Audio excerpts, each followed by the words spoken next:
ನಮಸ್ತೆ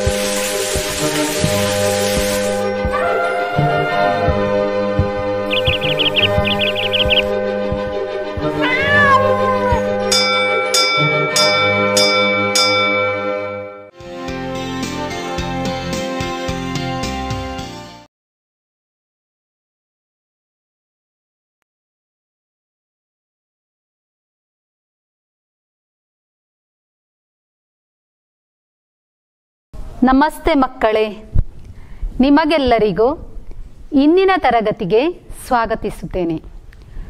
ನಾವು ಕಳೆದ ತರಗತಿಯಲ್ಲಿ ಸಸ್ಯಲೋಕದ 5 ವಿಭಾಗಗಳ ಕುರಿತು ಕಲಿತಿದ್ದೇವೆ.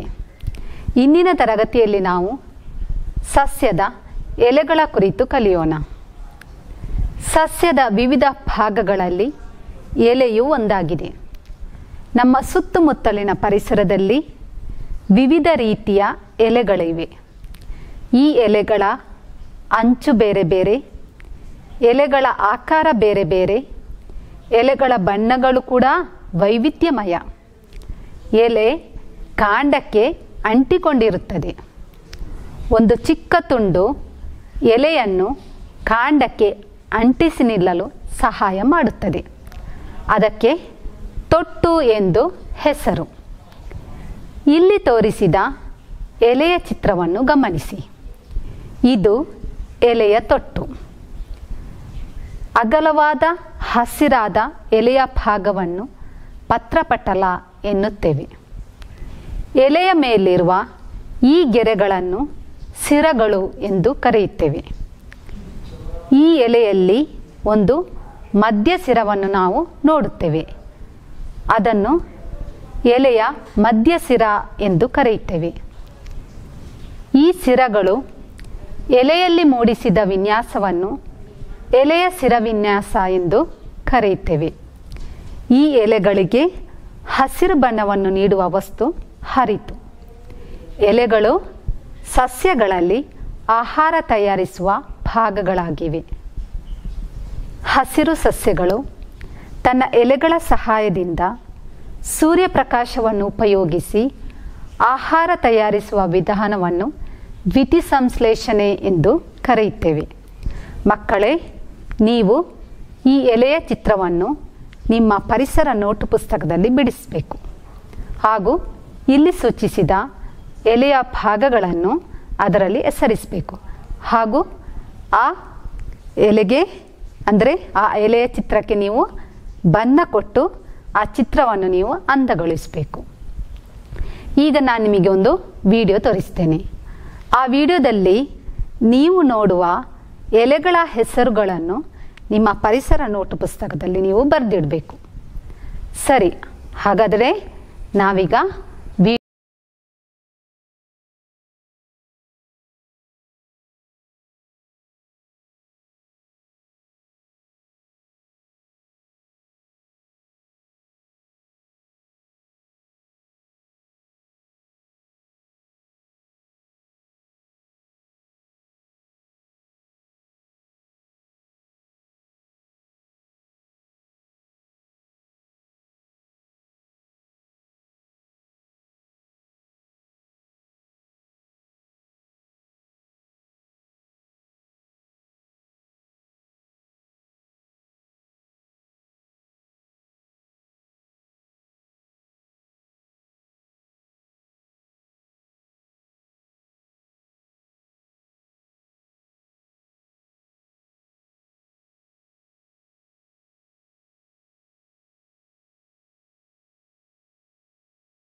ಅಲ್ಲವೇ?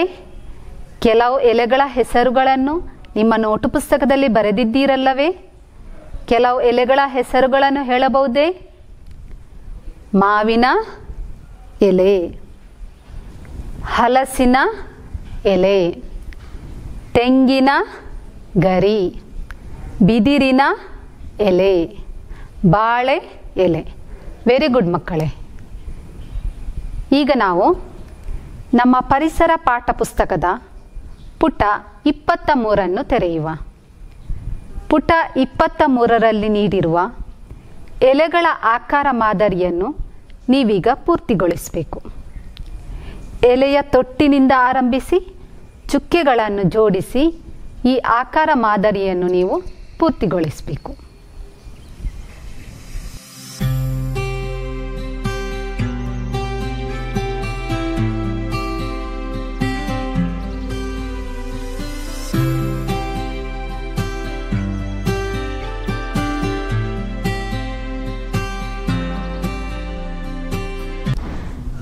ಚುಕ್ಕೆಗಳನ್ನು ಜೋಡಿಸಿ ಎಲೆಗಳ ಆಕಾರ ಮಾದರಿಯನ್ನು ಪೂರ್ತಿಗೊಳಿಸಿದ್ದೀರಲ್ಲವೇ?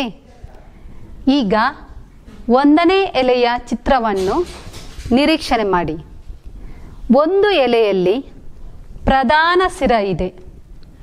ಅದರಿಂದ ಎಲೆಯ ಬದಿಗಳಿಗೆ, ಎಲೆಯ ತುದಿಗಳಿಗೆ ಬೆಳೆಯುವ ಪಾರ್ಶ್ವ ಸಿರಗಳು ಹಾಗೂ ಈ ಪಾರ್ಶ್ವ ಸಿರಗಳನ್ನು ಪರಸ್ಪರ ಜೋಡಿಸುವ ಎಲ್ಲ ಬದಿಗಳಲ್ಲಿ ಕಂಡುಬರುವ ಪ್ರಧಾನ ಸಿರಗಳು ಈ 1ನೇ ಎಲೆಯಲ್ಲಿ ನಮಗೆ ಕಂಡುಬರ್ತದೆ.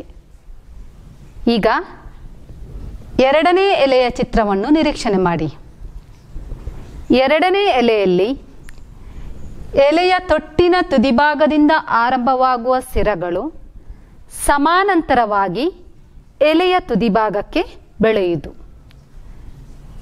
ಈಗ ಈ 2 ಎಲೆಯ ಚಿತ್ರಗಳನ್ನು ನಾವು ಗಮನಿಸುವಾಗ ಈ 2 ಎಲೆಯ ಚಿತ್ರಗಳಲ್ಲಿ ನಮಗೆ ವ್ಯತ್ಯಾಸ ಕಂಡುಬರುತ್ತದೆ.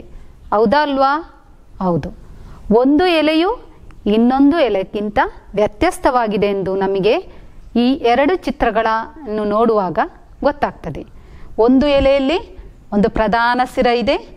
ಅದರಿಂದ ಎಲೆಯ ಬದಿಗಳಿಗೆ, ಎಲೆಯ ತುದಿಗಳಿಗೆ ಬೆಳೆಯುವ ಪಾರ್ಶ್ವ ಸಿರಗಳು ಹಾಗೂ ಆ ಪಾರ್ಶ್ವ ಸಿರಗಳನ್ನು ಪರಸ್ಪರ ಜೋಡಿಸುವ ಎಲ್ಲ ಬದಿಗಳಲ್ಲೂ ಕಂಡುಬರುವ ಪ್ರಧಾನ ಸಿರಗಳು ಈ 1ನೇ ಎಲೆಯಲ್ಲಿ ನಮಗೆ ಕಂಡು ಬರ್ತಾ ಇದೆ. 2ನೇ ಎಲೆಯಲ್ಲಿ ಹಾಗೇನೋ ಪಾರ್ಶ್ವ ಸಿರಗಳು ನಮಗೆ ಕಂಡು ಬರುವುದಿಲ್ಲ.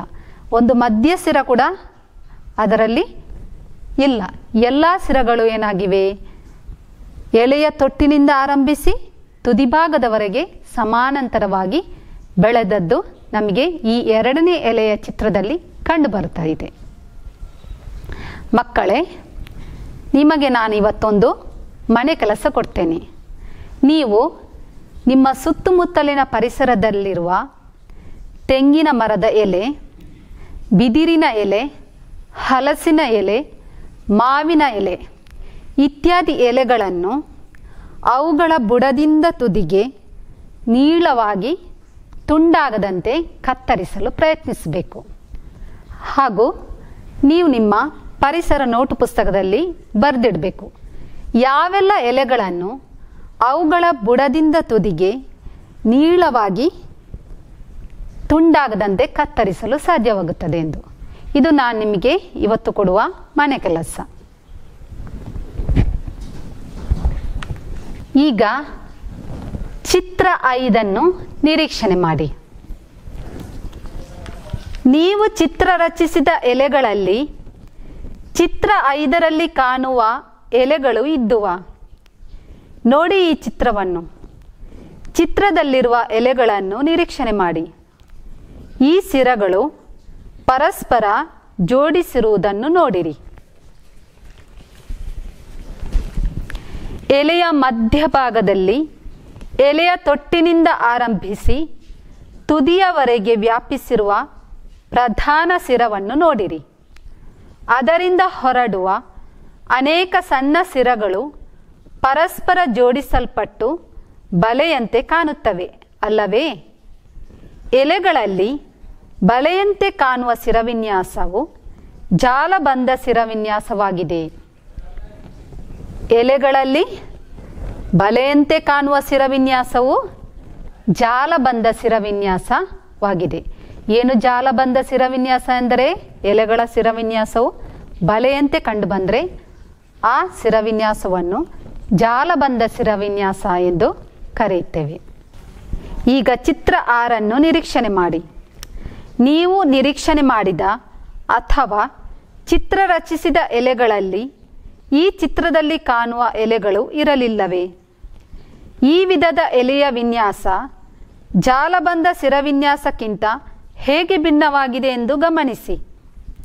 ಇಲ್ಲಿ ಎಲೆಯ ಎಲ್ಲ ಶಿರಗಳು ಒಂದಕ್ಕೊಂದು ತಾಗದೆ ಎಲೆಯ ತೊಟ್ಟಿನಿಂದ ಆರಂಭಿಸಿ ತುದಿ ಭಾಗದವರೆಗೆ ಸಮಾನಾಂತರವಾಗಿ ಜೋಡಿಸಿರುವುದನ್ನು ನೋಡಬಹುದು.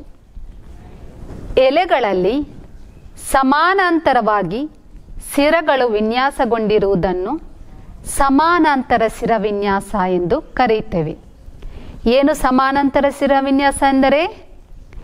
ಎಲೆಗಳಲ್ಲಿ ಶಿರಗಳು ಸಮಾನಾಂತರವಾಗಿ ವಿನ್ಯಾಸಗೊಂಡಿರುವುದನ್ನು ಸಮಾನಾಂತರ ಶಿರವಿನ್ಯಾಸ ಎಂದು ಕರೆಯುತ್ತೇವೆ. ಈಗ ನಾವು 2 ವಿಧದ ಶಿರವಿನ್ಯಾಸದ ಬಗ್ಗೆ ಕಲಿತಿದ್ದೇವೆ. ಎಲೆಗಳಲ್ಲಿ 2 ವಿಧದ ಶಿರವಿನ್ಯಾಸವು ನಮಗೆ ಕಂಡುಬರುತ್ತದೆ. ಒಂದು ಜಾಲಬಂಧ ಶಿರವಿನ್ಯಾಸ ಹಾಗೂ ಸಮಾನಾಂತರ ಶಿರವಿನ್ಯಾಸ.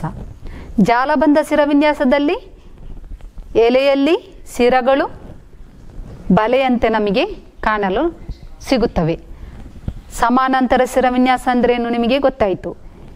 ಎಲೆಗಳಲ್ಲಿ ಸಮಾನಾಂತರವಾಗಿ ಶಿರಗಳು ವಿನ್ಯಾಸಗೊಂಡಿರುವುದನ್ನು ಸಮಾನಾಂತರ ಶಿರವಿನ್ಯಾಸ ಎಂದು ಕರೆಯುತ್ತೇವೆ. ಅಂದರೆ ಈ ಸಮಾನಾಂತರ ಶಿರವಿನ್ಯಾಸದಲ್ಲಿ ಇಂತಹ ಎಲೆಗಳಲ್ಲಿ ಶಿರಗಳು ಒಂದಕ್ಕೊಂದು ತಾಗಿರುವುದಿಲ್ಲ. ಶಿರಗಳು ಸಮಾನವಾಗಿ ಎಲೆಯ ತೊಟ್ಟಿನಿಂದ ಆರಂಭಿಸಿ ತುದಿಯವರೆಗೆ ಬೆಳೆಯುವುದನ್ನು ನಾವು ನೋಡ್ತೇವೆ. ಇಂತಹ ಎಲೆಗಳನ್ನು ನಮಗೆ ಬುಡದಿಂದ ತುದಿಗೆ ನೀಳವಾಗಿ ತುಂಡಾಗದಂತೆ ಕತ್ತರಿಸಲು ಸಾಧ್ಯವಾಗುತ್ತದೆ. ಆದರೆ ಜಾಲಬಂಧ ಶಿರವಿನ್ಯಾಸವಿರುವ ಎಲೆಗಳನ್ನು ಅವುಗಳ ಬುಡದಿಂದ ತುದಿಗೆ ನೀಳವಾಗಿ ತುಂಡಾಗದಂತೆ ಕತ್ತರಿಸಲು ಸಾಧ್ಯವಾಗುವುದಿಲ್ಲ. ಅದಕ್ಕೆ ನಾನು ನಿಮಗೆ ಒಂದು ಮನೆ ಕೆಲಸ ಕೊಟ್ಟಿದ್ದೇನೆ ಮೊದಲೇ. ನಿಮ್ಮ ಪರಿಸರದಲ್ಲಿರುವ ಕೆಲವು ಎಲೆಗಳನ್ನು ಅವುಗಳ ಬುಡದಿಂದ ತುದಿಗೆ ನೀಳವಾಗಿ ತುಂಡಾಗದಂತೆ ಕತ್ತರಿಸಲು ಹೇಳಿದ್ದೇನೆ. ಈ ಪ್ರಯೋಗವನ್ನು ನೀವು ನಿಮ್ಮ ಮನೆಯಲ್ಲಿ ಮಾಡಿ ನೋಡಬೇಕು. ಆಗ ನಿಮಗೆ ಅರ್ಥವಾಗ್ತದೆ ಏನು ಜಾಲಬಂಧ ಶಿರವಿನ್ಯಾಸ ಎಂದರೇನು, ಸಮಾನಾಂತರ ಶಿರವಿನ್ಯಾಸ ಎಂದರೇನು ಎಂದು ನೀವು ಕಂಡುಕೊಳ್ತೀರಿ. ಈಗ ನಾವು ವಿವಿಧ ರೀತಿಯ ಜಾಲಬಂಧ ಶಿರವಿನ್ಯಾಸವಿರುವ ಎಲೆಗಳ ಪರಿಚಯ ಮಾಡೋಣ. ಮೊದಲನೆಯದ್ದು ಗರಿಯಂಥ ಜಾಲಬಂಧ ಶಿರವಿನ್ಯಾಸ. ಮಾವು, ಪೇರಳೆ, ಆಲ ಇತ್ಯಾದಿ ಎಲೆಗಳಲ್ಲಿ ಒಂದು ಪ್ರಧಾನ ಶಿರ, ಅದರಿಂದ ಎಲೆಯ ಬದಿಗಳಿಗೋ ಎಲೆಯ ತುದಿಗಳಿಗೋ ಬೆಳೆಯುವ ಪಾರ್ಶ್ವ ಶಿರಗಳು. ಈ ಪಾರ್ಶ್ವ ಶಿರಗಳನ್ನು ಪರಸ್ಪರ ಜೋಡಿಸುವ ಎಲ್ಲ ಬದಿಗಳಲ್ಲೂ ಕಂಡುಬರುವ ಪ್ರಧಾನ ಶಿರಗಳು. ಎರಡನೆಯದು ಹಸ್ತಾಕಾರದ ಜಾಲಬಂಧ ಶಿರವಿನ್ಯಾಸ. ಇದಕ್ಕೆ ಉದಾಹರಣೆ ದಾಸವಾಳ ಹೂವಿನ ಎಲೆ. ಇಲ್ಲಿ ಪ್ರಧಾನ ಶಿರಗಳು ಎಲೆಗಳ ಬದಿಗಳಿಗೆ ಶಾಖೆಗಳಾಗಿ ವಿಭಜಿಸಿ ಕಂಡುಬರುತ್ತವೆ. ಇನ್ನು ನಾವು ವಿವಿಧ ರೀತಿಯ ಸಮಾನಾಂತರ ಶಿರವಿನ್ಯಾಸವಿರುವ ಎಲೆಗಳ ಪರಿಚಯ ಮಾಡೋಣ. ಇದರಲ್ಲೂ ಮೊದಲನೆಯದ್ದು ಗರಿಯಂಥ ಸಮಾನಾಂತರ ಶಿರವಿನ್ಯಾಸ. ಬಾಳೆ, ಶುಂಠಿ, ಅರಸಿನ ಇದರಲ್ಲಿ ಒಂದು ಪ್ರಧಾನ ಶಿರ, ಇದರಿಂದ ಪಾರ್ಶ್ವ ಶಿರಗಳು ಸಮಾನಾಂತರವಾಗಿ ಎಲೆಯ ಬದಿಗಳಿಗೋ ತುದಿಭಾಗಕ್ಕೋ ಬೆಳೆಯುವುದು. ಎರಡನೆಯದು ಹಸ್ತಾಕಾರದ ಸಮಾನಾಂತರ ಶಿರವಿನ್ಯಾಸ. ಇದಕ್ಕೆ ಉದಾಹರಣೆ ತಾಳೆಗಳು. ಎಲೆಯ ತೊಟ್ಟಿನ ಮಧ್ಯಭಾಗದಿಂದ ಆರಂಭವಾಗುವ ಸಿರಗಳು ಎಲೆಯ ತುದಿಭಾಗಕ್ಕೆ ಸಮಾನಾಂತರವಾಗಿ ಬೆಳೆಯುವುದು.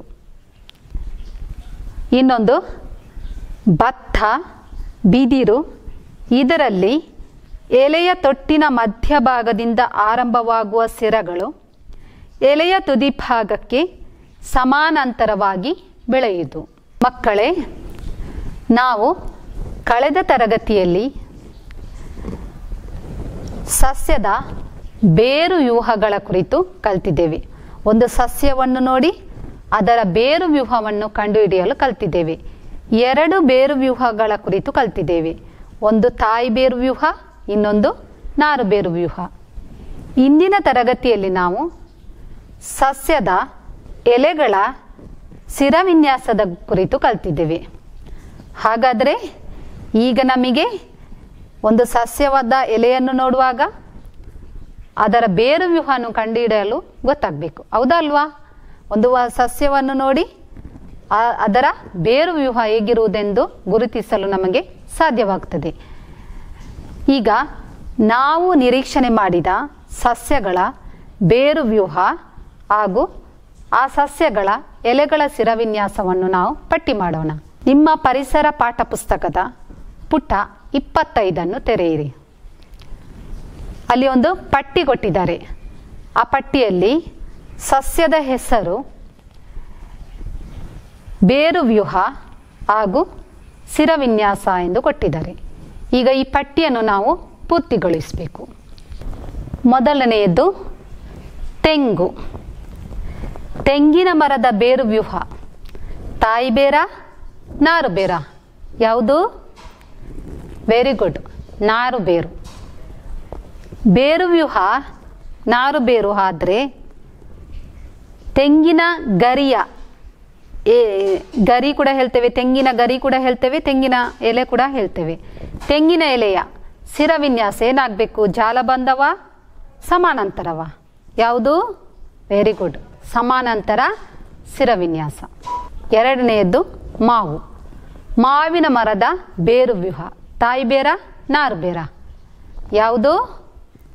ವೆರಿ ಗುಡ್, ತಾಯಿ ಬೇರು. ಮಾವಿನ ಮರದ ಎಲೆಯ ಸಿರವಿನ್ಯಾಸ ಯಾವುದು? ವೆರಿ ಗುಡ್, ಜಾಲಬಂಧ ಸಿರವಿನ್ಯಾಸ. ಇನ್ನು ಇಲ್ಲಿ ಕೆಲವು ಗೆರೆಗಳು ಬಾಕಿ ಇವೆ. ಈ ಪಟ್ಟಿ ಪೂರ್ತಿಯಾಗಿಲ್ಲ, ಇಲ್ಲಿ ಕೆಲವು ಗೆರೆಗಳು ಬಾಕಿ ಇವೆ. ಮಕ್ಕಳೇ, ನಿಮಗೆ ನಾನೊಂದು ಮನೆ ಕೆಲಸ ಕೊಡ್ತೇನೆ. ನಿಮ್ಮ ಪರಿಸರದಲ್ಲಿರುವ ದೊಡ್ಡ ಹಾಗೂ ಚಿಕ್ಕ ಸಸ್ಯಗಳ ಎಲೆಗಳನ್ನು ನಿರೀಕ್ಷಣೆ ಮಾಡಿ ಅದರ ಬೇರು ವ್ಯೂಹ ಹೇಗಿರುವುದೆಂದು ನೀವು ವೀಕ್ಷಿಸಿ ಈ ಪಟ್ಟಿಯನ್ನು ಪೂರ್ತಿಗೊಳಿಸಬೇಕು. ನಾವು ಮುಂದಿನ ತರಗತಿಯಲ್ಲಿ ಭೇಟಿಯಾಗೋಣ. ವಂದನೆಗಳು.